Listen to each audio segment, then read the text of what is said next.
नमस्कार, आप देख रहे हैं फाइनल रिपोर्ट। मैं हूं प्रियंका आपके साथ।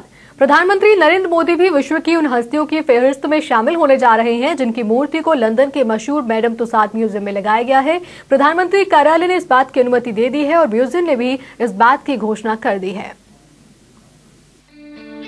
भारतीय प्रधानमंत्री नरेंद्र मोदी जल्द ही मैडम तुसाद म्यूजियम के लिए शॉर्ट लिस्ट 10 लोगों में रखा था।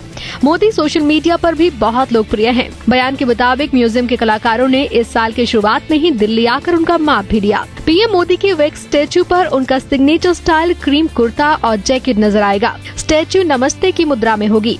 मूर्ति के अनावरण के समय पीएम मोदी भी मौजूद रह सकते हैं। हांगकांग में मैडम तुसाद म्यूजियम ने यूट्यूब पर एक वीडियो भी जारी किया जिसमें एक्सपर्ट्स की टीम पीएम मोदी का नाप लेती दिख रही है। मैडम तुसाद में अब तक जिन भारतीय हस्तियों की वैक्स स्टैचू लगाई गई हैं, उनमें अमिताभ बच्चन, शाहरुख खान, ऋतिक रोशन, ऐश्वर्या राय बच्चन, सलमान खान, करीना कपूर, माधुरी दीक्षित, कटरीना कैफ और सचिन तेंदुलकर शामिल हैं। मैडम तुसाद म्यूजियम की स्थापना 1836 में लंदन में हुई थी और आज दुनिया भर के 20 शहरों में इसकी ब्रांच है।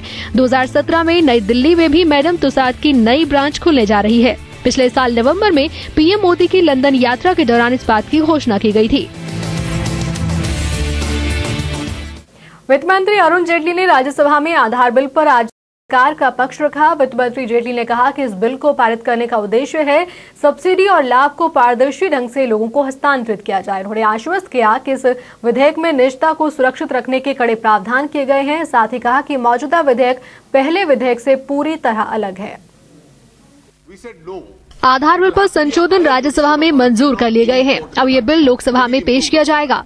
इससे पहले वित्त मंत्री अरुण जेटली ने राज्यसभा में आधार बिल पेश किया था। बिल पेश करते हुए वित्त मंत्री अरुण जेटली ने बताया कि ये मनी बिल के तौर पर पेश किया गया है क्योंकि UIDAI के तहत ये सिर्फ व्यक्ति की पहचान तक सीमित नहीं है, बल्कि सरकार इसके आधार पर देश के खजाने से निकलने वाली सब्सिडी के पैसे को सही तरीके से खर्च कर पाएगी और सब्सिडी का फायदा सही लोगों तक पहुंच पाएगा।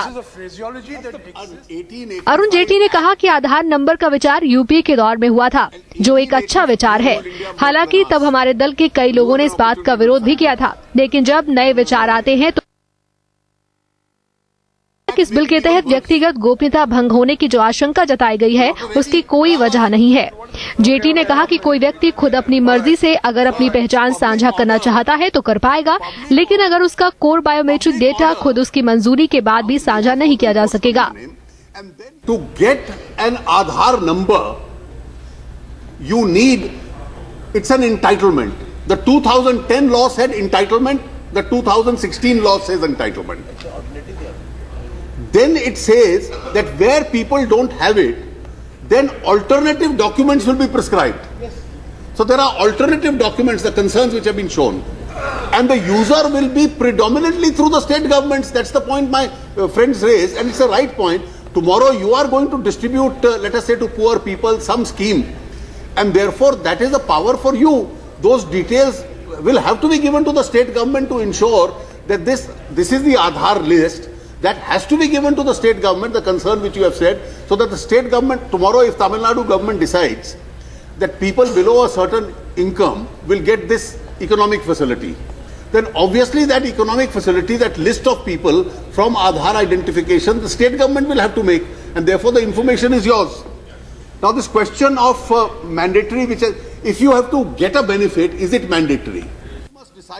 जेटली ने कहा कि राष्ट्रीय सुरक्षा के मामलों में जानकारी साझा करने का फैसला एक अथॉरिटी करेगी जिसका मुखिया सरकार में वरिष्ठ स्तर का एक अफसर होगा और उसके फैसलों की समीक्षा कैबिनेट सेक्रेटरी की अध्यक्षता में बनी कमेटी करेगी। As far as